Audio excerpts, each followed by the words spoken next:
Famous stories of the world में आपका स्वागत है। आज की स्टोरी के अंदर गढ़वाल, चौहान और संयोगिता की कहानी जानने का प्रयास करेंगे। देखिए, जिस प्रकार दक्षिण में चौहानों के शत्रु चालुक्य थे, उसी प्रकार उत्तर पूर्व में गढ़वाल उनके शत्रु थे। दिल्ली को लेकर चौहानों और गढ़वालों के अंदर वेमनस्य से एक स्वाभाविक घटना बन गई थी और इसी प्रश्न को लेकर विग्रहराज चतुर्थ और कन्नौज के विजय चंद्र के बीच भी युद्ध हुआ था और उसमें विजय चंद्र को पराजित होना पड़ा था। और जयचंद्र गढ़वाल ने भी दिल्ली को आधार मानकर वैमनस्य की आग को जला रखा था और पृथ्वीराज चौहान ने भी इसका उत्तर देने का निश्चय कर लिया था। साथ ही पृथ्वीराज की दिग्विजय योजना में कन्नौज को पराजित करना एक बहुत ही बड़ा निर्णय था। ताजुल मासिर के लेखक के अनुसार पृथ्वीराज की विशाल सेना ने उसके दिल में एक मिथ्या अभिमान को जन्म दे दिया था।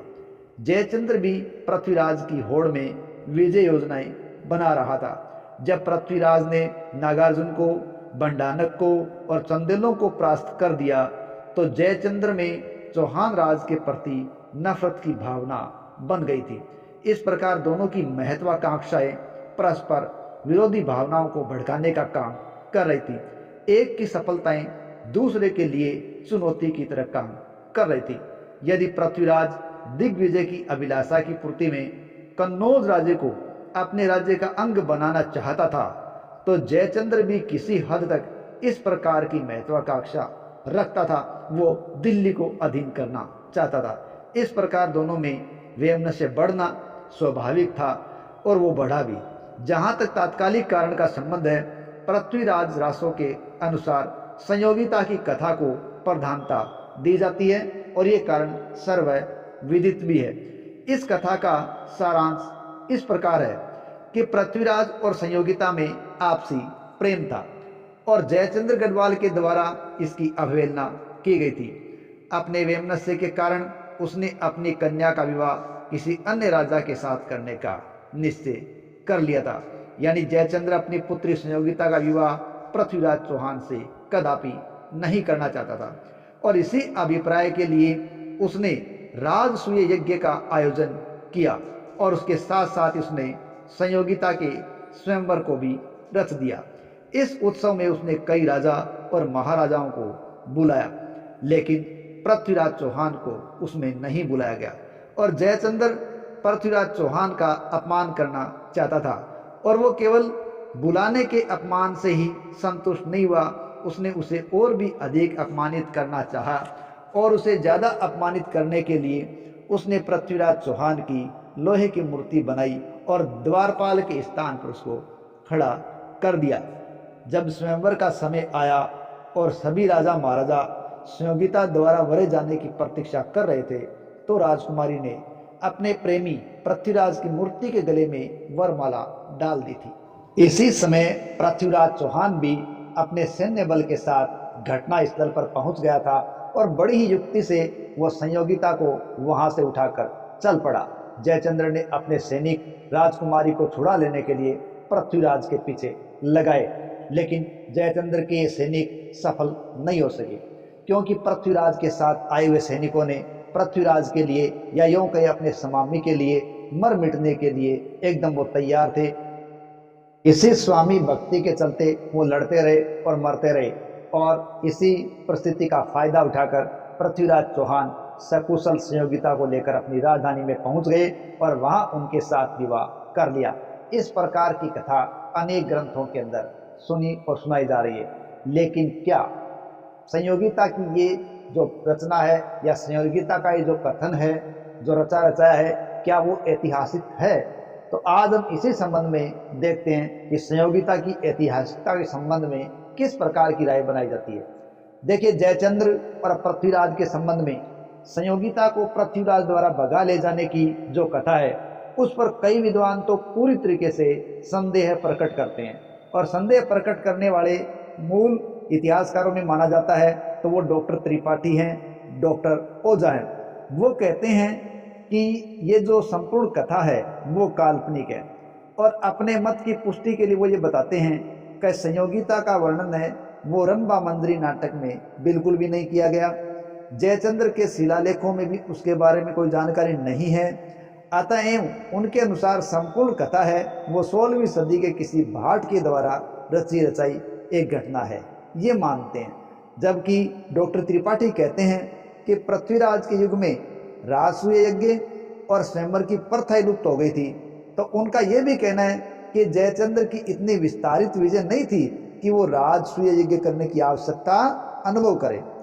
तो वहीं ओझा जी कहते हैं कि रंभा मंदिरी नाटक में जब जयचंद्र की उपलब्धियों का जिक्र है और हमीर महाकाव्य में हमीर के शौर्य का वर्णन है, तो संयोगिता का वर्णन किसी न किसी रूप में उनमें होना जरूरी है, लेकिन वो नहीं है। इन अपनी दलीलों के आधार पर संयोगिता के स्वयंवर को और विवाह की घटना को केवल प्रामाख्यान कहकर वो टाल देते हैं, वो इसको संदेह से देखते हैं। इस प्रकार की कथा को डॉक्टर दशरथ शर्मा दूसरे रूप में स्वीकार करते हैं।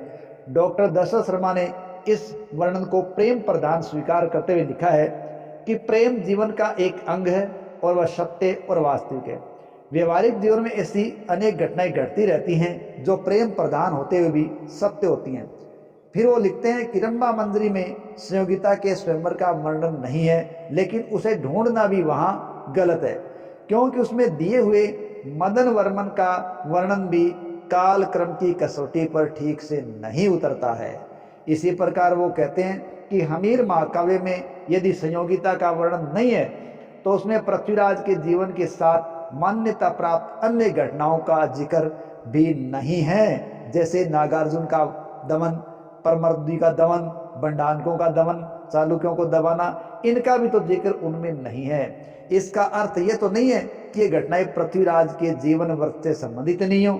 यदि हमीर महाकाव्य के अंदर विवाहों का वर्णन नहीं है तो इसे यह भी निष्कर्ष नहीं निकाल सकते कि पृथ्वीराज अविवाहित था। इस प्रकार वो संयोगिता की घटना को स्वीकार करते हैं। डॉक्टर वेद भी संयोगिता की अपग्रहण की घटना को मानते हैं। यदि हम प्रेमाख्यान के कई रोचक अंशों को छोड़ दें और मूलभूत आधारों को स्वीकार कर लें तो इसमें कोई अनहोनी बातें नजर नहीं आती। उदाहरणार्थ पृथ्वीराज की मूर्ति द्वारपाल पर स्थापित करना राजपूत परंपरा के बिल्कुल अनुकूल था।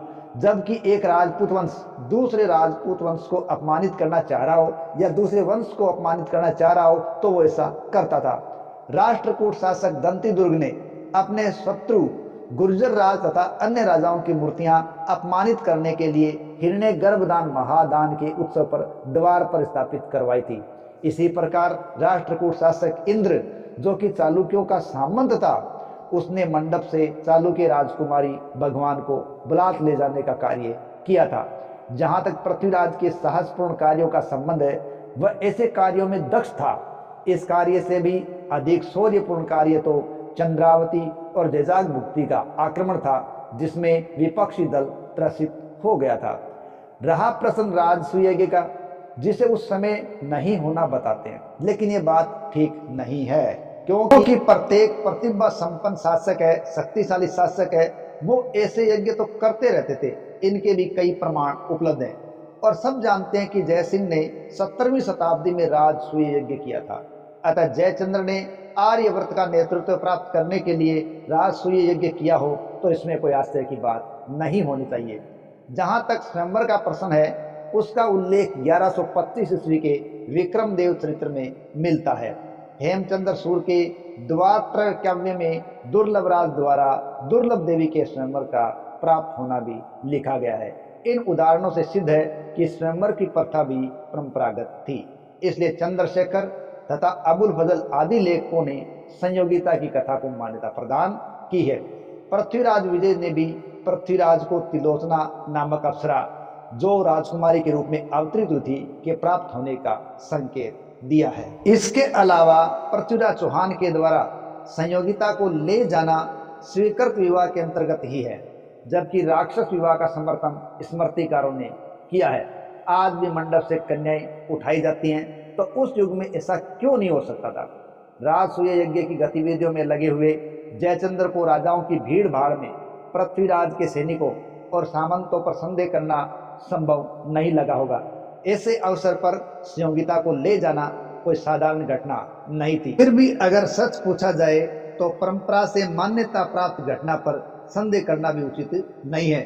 सदियों से इस प्रचलित कथा में विश्वास की एक अविरल श्रृंखला ही चलती आ रही है, जो इसकी सत्यता का एक प्रमाण है। फिर भी संयोगिता की कथा की उपेक्षा करने पर गढ़वाल चौहान वैमनस्य की संभावना कम नहीं होती। यदि इन दोनों के बीच संयोगिता की घटना नहीं होती तो भी इनकी नफरत तो एक दूसरे के लिए बढ़ती ही जा रही थी। पृथ्वीराज द्वारा भंडारकों का दमन, चंदेलों और चालुक्यों की शक्ति को दी गई चुनौती गढ़वालों के लिए एक जहर के घूंट के समान थी। साथ ही साथ पृथ्वीराज की विजय योजनाओं में गढ़वालों की स्वतंत्रता सूल तुल्य थी। ऐसी स्थिति में दोनों राज्यों का संघर्ष अवश्यंभावी था और यह तो होना ही था। इस संघर्ष को निकट लाने में संयोगिता का विवाह और स्वयंवर की घटना एक रोचक घटना और महत्वपूर्ण घटना हो सकी थी। जय हिंद, जय भारत।